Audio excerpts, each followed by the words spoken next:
ہم جانتے ہی نہیں کہ اس اور اس جہان میں کس طرح کامیاب ہونا ہے کہ اللہ راضی ہو جائے۔ کامیابی کا مفہوم ڈاکٹروں میں یہ ہے کلینک چل جائے، مریض آنے شروع ہو جائیں اور وہ لیبارٹریوں سے رابطے ہو جائیں، کمپنیوں سے رابطے ہو جائیں، تو جی وہ دن تم موجوں اور تاجر میاں ادریس جیسے ان کی تجارت چل جائے، ان کا کاروبار چل جائے، تو ان کے پروجیکٹ لگنے شروع ہو جائیں، یہ کہیں گے لو جی ساڑیاں تو موجوں سکسیسفل ہیں، بڑے کامیاب تاجر ہیں۔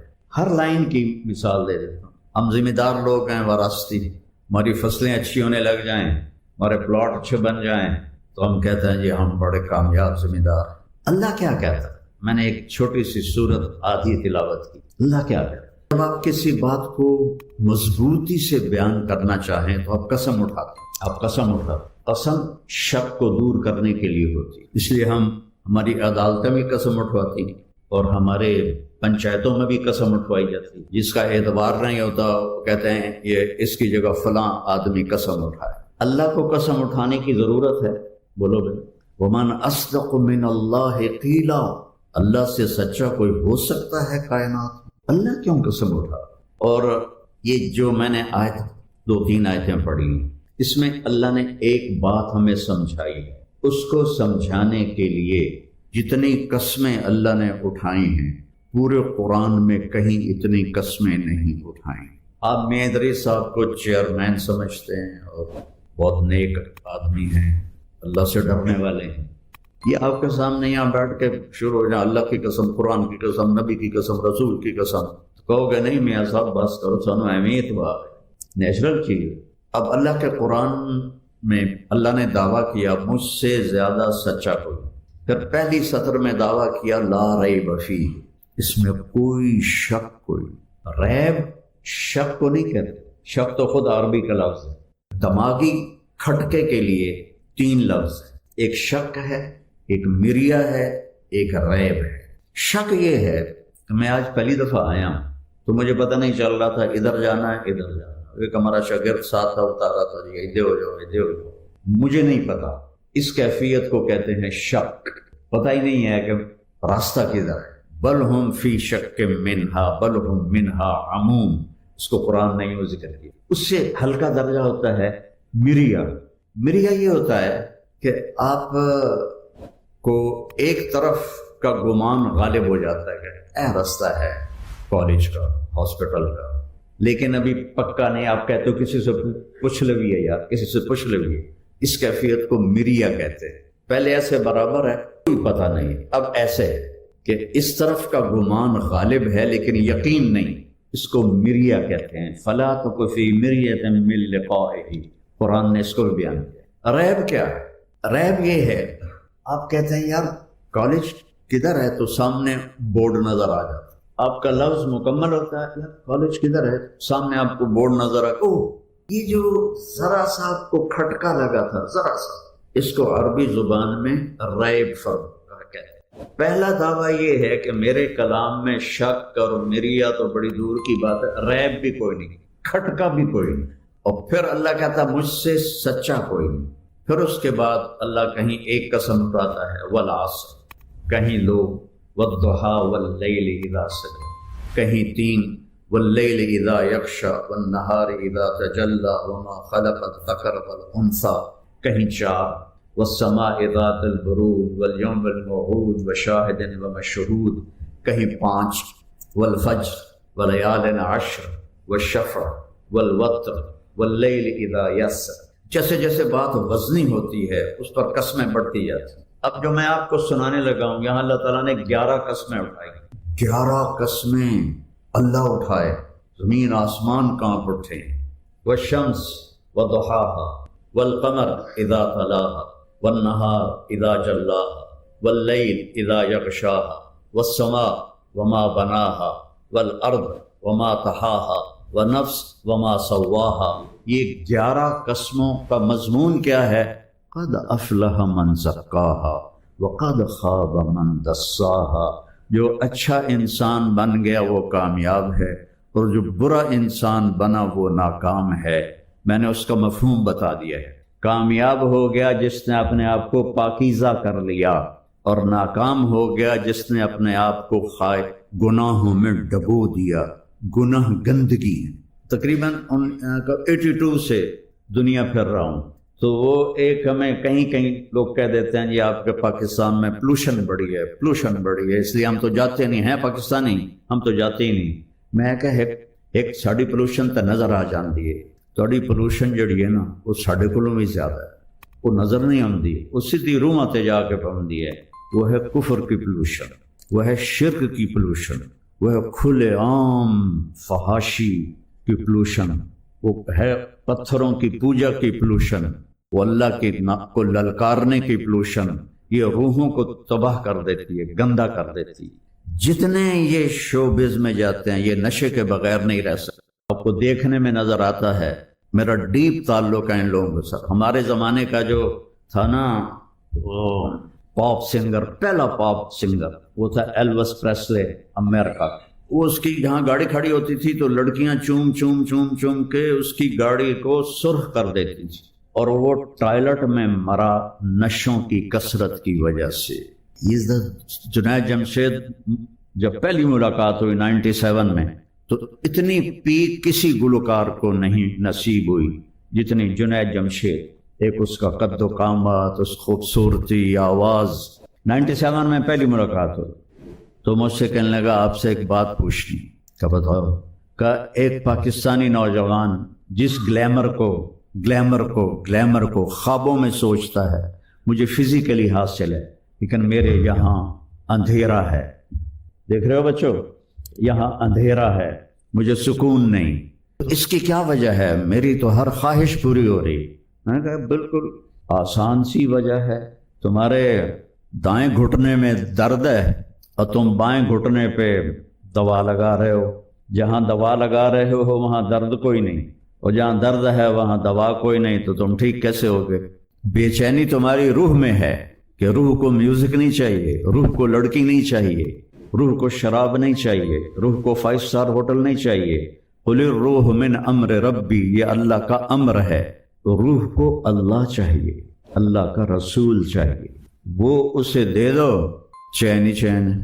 تو 2002 میں وہ 4 مہینے کے لیے نکلا، 5 سال کے بعد۔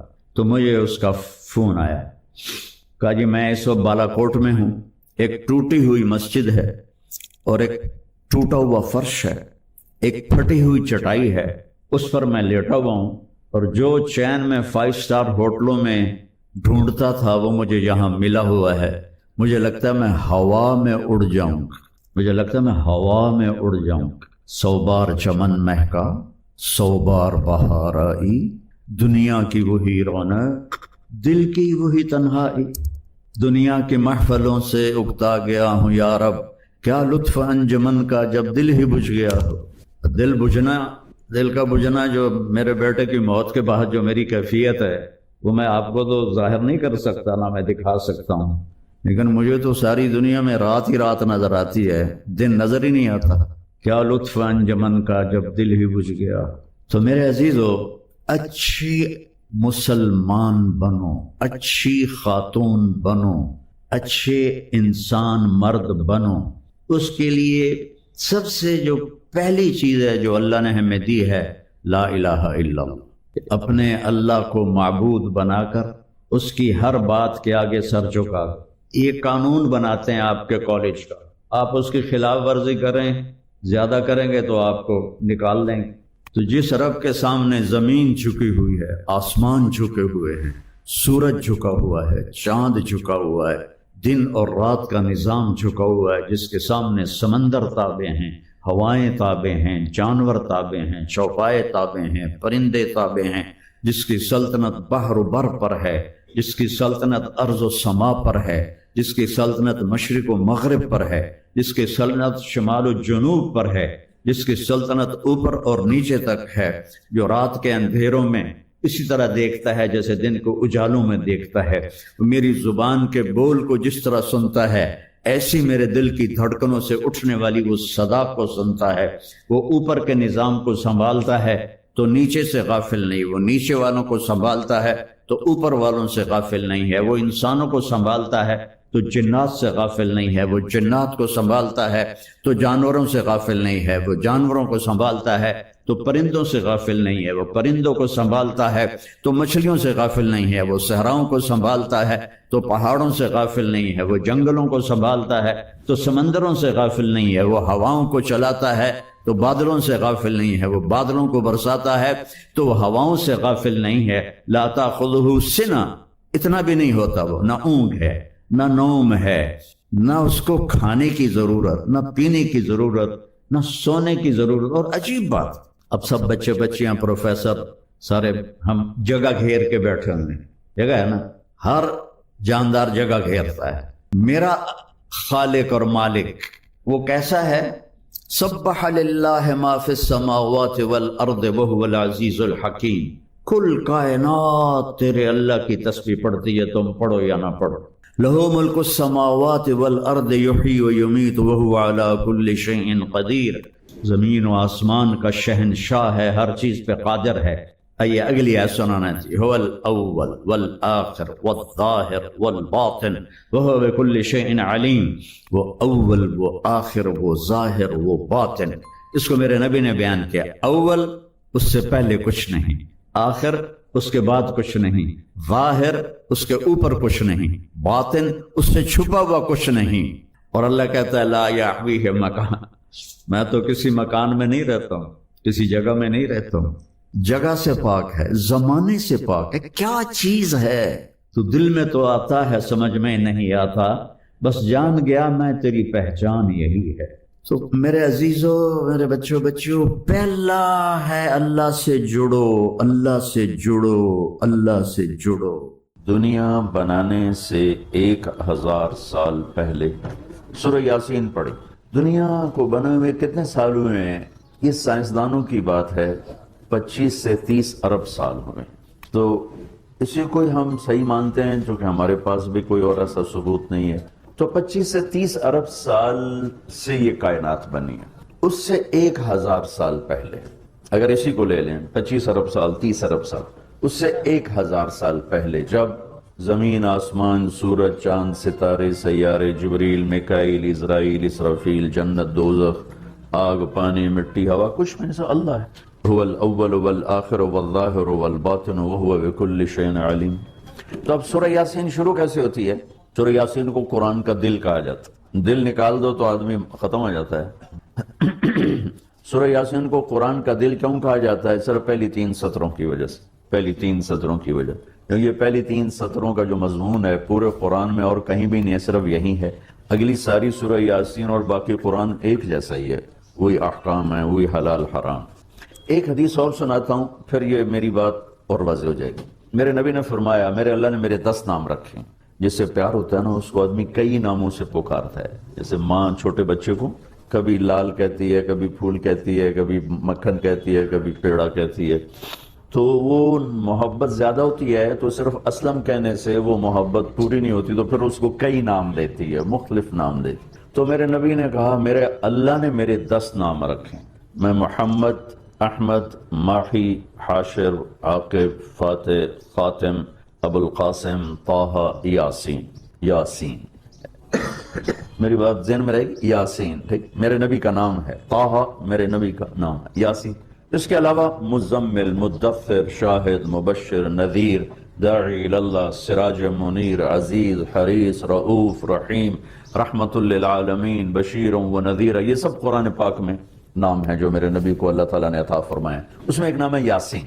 اب زمین آسمان بنے نہیں، اس سے 1000 سال پہلے میرا اللہ یوں کہہ رہا ہے، یاسین، میرا نبی کا نام ہے یاسین، والقرآن الحکیم انک لمن المرسلین۔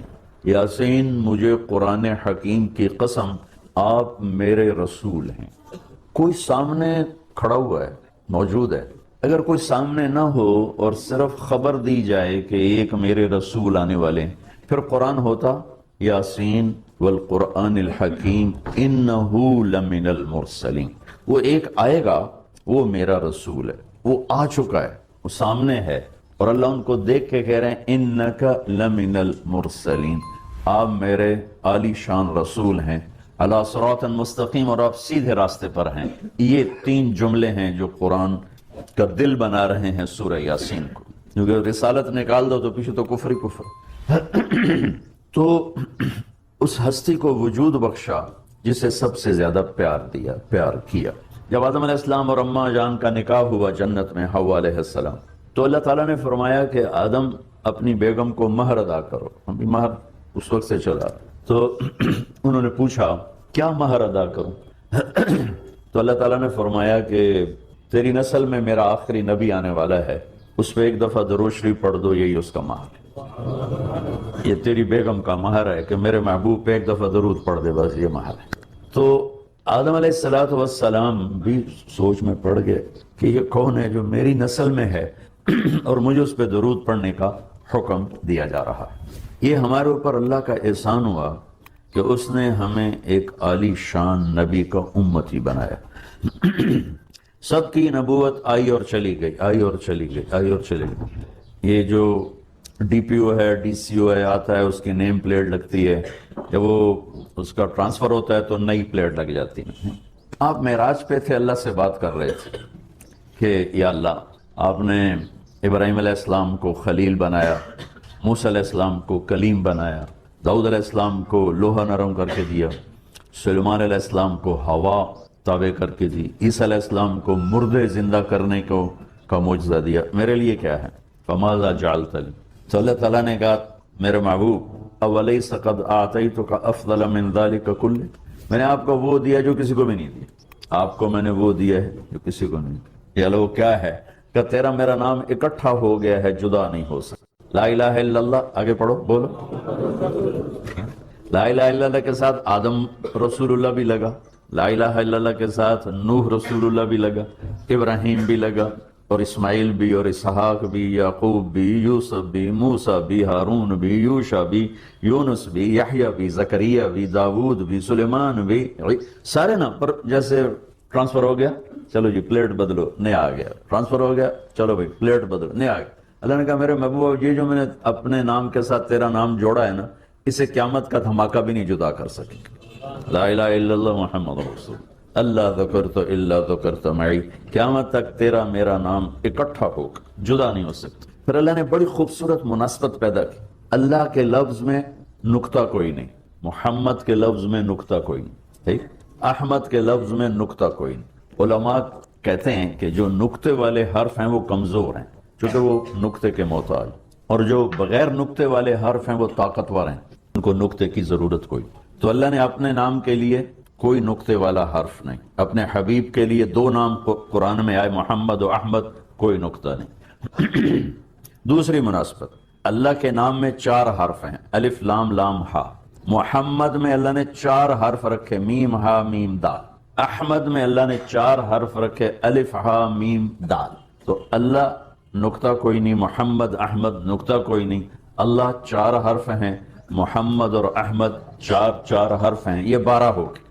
جب اللہ نے کلمہ جوڑا لا الہ الا اللہ محمد رسول اللہ، تو لا الہ الا اللہ میں بھی 12 حرف ہیں اور محمد الرسول اللہ میں بھی 12 حرف ہیں، طول کے ہمیں دی۔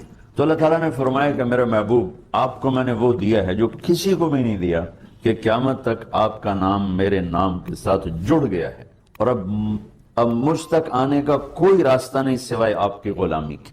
جو اللہ تعالیٰ ہمارے شاعر کی بخشش کرے کہ محمد سے وفاتوں نے تو ہم تیرے ہیں، یہ جہاں چیز ہے کیا لوح و قلم تیرے ہیں، کیا خوبصورت۔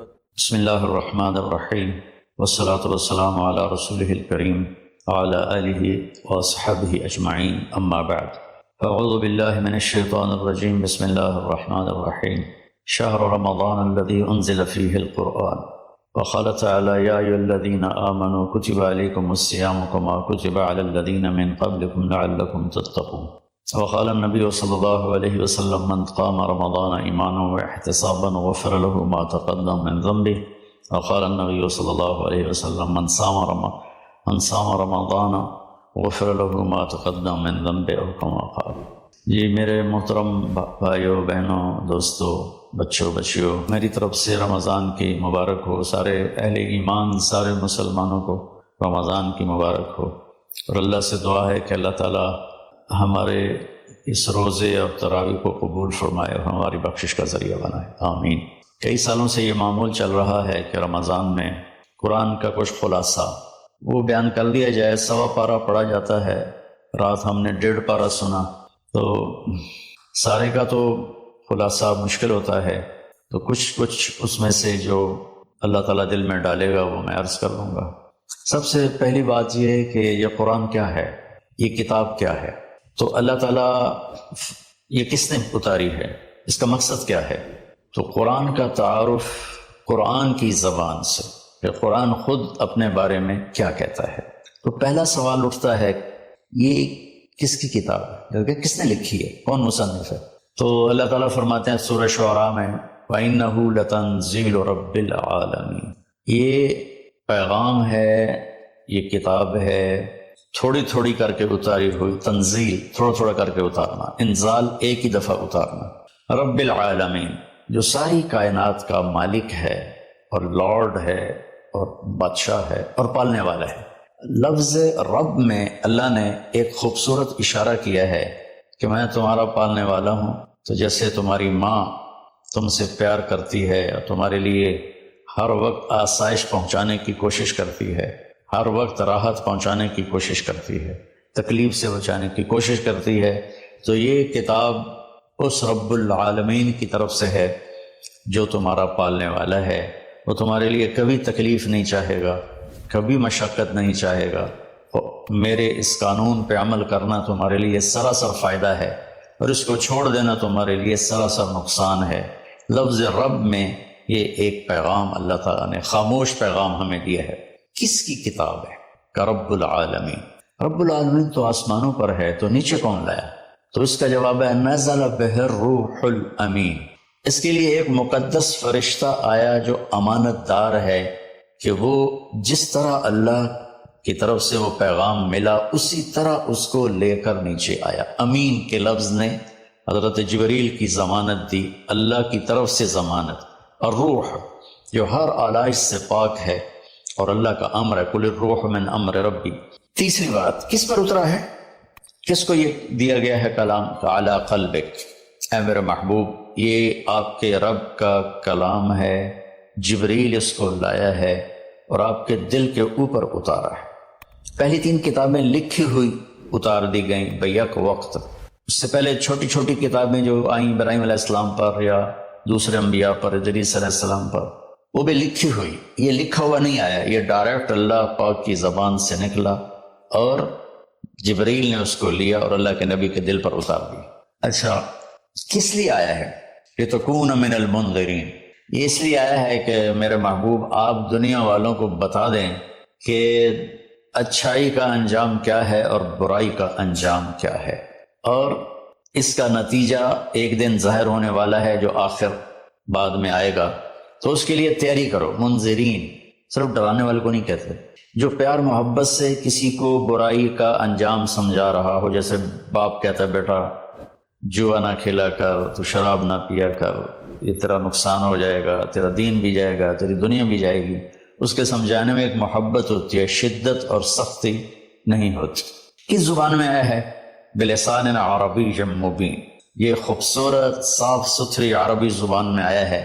کائنات کی یہ وہ زبان ہے جسے اللہ نے اپنے لیے چنا، اللہ کا کلام عربی، میرے رسول عربی، میرے رسول کی زبان عربی اور اہل جنت کی زبان بھی عربی۔ اللہ نے اس کو پسند کیا، یہ عجیب و غریب کلام ہے اور عجیب و غریب یہ لینگویج ہے۔ کسی زبان کے الفاظ کا وہ حرف کا معنی نہیں ہوتا، عربی زبان وہ ہے جس کے ہر حرف کا معنی ہے، الف سے لے کر یا تک ہر حرف کا معنی ہے، یہ عربی زبان میں آیا ہے۔ اس میں ایک یہ اشارہ بھی ہے کہ اللہ تعالیٰ عربوں سے کہہ رہا ہے کہ تمہاری زبان میں بھیجا ہے، اس کو سمجھنے کے لیے تمہیں تو کوئی مشکل نہیں ہے، اور دوسرا ہماری طرف بھی اشارہ ہے کہ تم کسی بھی زبان سے تعلق رکھتے ہو تو کوشش کرو عربی سیکھو تاکہ اللہ کے قرآن کو تم پیغام کو تم سمجھ سکو۔ یہ مختصر سا تعارف ہے کہ قرآن کس کا کلام ہے؟ اللہ کا۔ کون لایا؟ جبریل۔ کن کے پاس لایا؟ ہمارے نبی پاک صلی اللہ علیہ وسلم۔ کس لیے لایا؟ کہ ہمیں زندگی کا انجام سمجھایا جا سکے کہ انسان ایک ایسی مخلوق ہے جو ماں کے پیٹ سے بالکل جاہل پیدا ہوتا ہے، اور اس کے مقابلے میں ماں انڈے سے نکلنے والا ہو یا ماں کے پیٹ سے نکلنے والا جانور اور کیڑے مکوڑے، یہ چونٹی کتنی چھوٹی ہوتی ہے اور انڈا کتنا چھوٹا ہوگا، تو اس سے نکل کر وہ اندھیرے میں ہوتی ہے اور اس سے زندگی گزارنے کا پورا طریقہ معلوم ہوتا ہے کہ میرے لیے ٹھیک کیا ہے، غلط کیا ہے، صحیح کیا ہے، غلط کیا ہے۔ انسان پیدا ہوتا ہے، واللہ اخرجکم من بطون امہاتکم لا تعلمون شیئا، میرے بندو اللہ نے تمہیں ماں کے پیٹ سے نکالا، تم کچھ بھی نہیں جانتے تھے، تو ہمیں باہر سے علم لینا ہوتا ہے، اور باقی کسی مخلوق کا امتحان نہیں، میرا اور آپ کا امتحان ہے کہ اللہ تعالیٰ فہدیناہ النجدین، یہ دو راستے ہیں، یہ سیدھا ہے، یہ غلط ہے۔ قرآن سیدھا راستہ بتاتا ہے، ان ھذا القرآن یہدی للتی ہی اقوم، قرآن تمہیں سیدھا راستہ بتاتا ہے۔ اور شیطان کیا کرتا ہے؟ وہ ہمیں غلط راستہ بتاتا ہے، وہ ہمیں یجادلوکم وان شیاطین لیوحون الی اولیائہم، کہ یہ شیطان کی بھی وہی چلتی ہے جو اس لیے ہوتی ہے کہ لتکونوا من اصحاب السعیر، کہ تم جہنم میں جا کے گر جاؤ، چلے جاؤ۔ تو اس لیے اس قرآن کا سیکھنا، چلو ہم عربی تو نہیں سیکھ سکتے ہیں، عمر کا ایک ایسا حصہ، لیکن اس کا ترجمہ پڑھ سکتے ہیں۔ ہر مکتب فکر کے علماء نے ترجمہ کیا ہوا ہے، تو وہ ترجمہ تھوڑا تھوڑا پڑھیں تو انشاءاللہ ہمیں پتہ چلے گا کہ اللہ ہم سے کیا کہتے ہیں۔ پھر اس قرآن کا مقصود کیا ہے؟ وہ ہدایت ہے۔ الف لام میم ذالک الکتاب لا ریب فیہ ھدی للمتقین، یہ کتاب کی پہلے اللہ نے ضمانت دی کہ یہ ہر شک و شبہ سے بالا تر کتاب ہے، دنیا میں کوئی یہ دعویٰ نہیں کر سکتا، نہ بولنے والا نہ لکھنے والا۔ انبیاء کے سوا بڑے سے بڑا علامہ ہو بولنے میں خطا کھائے گا، بڑے سے بڑا علامہ ہو لکھنے میں خطا کھائے گا، صرف میرے رب کا انبیاء اور میرے رب کا کلام ہر خطا سے پاک ہے۔ تو یہ کس لیے ہے؟ ہدا، ہدن للمتقین، یہ ہدایت ہے۔ ہدا یہ جو کہ عربی زبان ان کی تھی، تو اللہ تعالیٰ نے انہی کی، سبحان اللہ، انہی کے استعمال کے مطابق جب قرآن کو اتارا تو وہ ہل کے رہ گئے۔ ہدا ویسے تو کہ سیدھا راستہ، لیکن ہدا اس چٹان کو کہتے ہیں جو سمندر میں ابھری ہوئی ہو، پانی سے باہر نکلی ہوئی۔ سمندر کے اندر بے شمار پہاڑ ہیں جو ہمارے زمینی پہاڑوں سے زیادہ ہیں، تو کہیں کہیں وہ اوپر نکل آتے ہیں، اور ان پر جب سورج کی چمک پڑتی ہے تو وہ چوٹیاں روشن ہو جاتی ہیں۔ اس روشن چوٹی کو عرب جب سفر کرتے تھے یا دوسرے بھی جب بحری سفر کرتے تھے تو ان کو نشانی بناتے تھے کہ یہ پہاڑ کی چوٹی فلاں جگہ کا پتہ بتاتی ہے، یا سمجھیے جدہ کا پتہ بتاتی ہے، یہ یمبو کا پتہ بتاتی ہے، یہ خلیج اقوا کا پتہ بتاتی ہے۔ ایک مثال دے رہا ہوں۔ تو ہدا اس پہاڑ کی چوٹی کو کہتے ہیں جس کو دیکھ کر بحری جہاز اپنی سمت اور راستے کو صحیح کرتے تھے اور منزل تک پہنچتے تھے۔ تو اللہ نے اس کتاب کو ہدا فرمایا ہے کہ انسانی سمندر میں، انسانی زندگی کی کشتی کے لیے، میں پھر دہراتا ہوں، انسانیت کے سمندر میں انسانی زندگی کی کشتی کے لیے یہ جو قرآن ہے، یہ وہ چوٹی ہے پہاڑ کی جس سے تم راستہ پاتے ہو اور جس سے تم اپنی منزل تک پہنچتے ہو۔ ایک مقصد تو اس کا یہ ہے کہ مجھے کیا کرنا ہے قرآن بتائے گا، کیا نہیں کرنا قرآن بتائے گا، جو کہا گیا وہ کر لو، جس سے روکا ہے وہ چھوڑ دو۔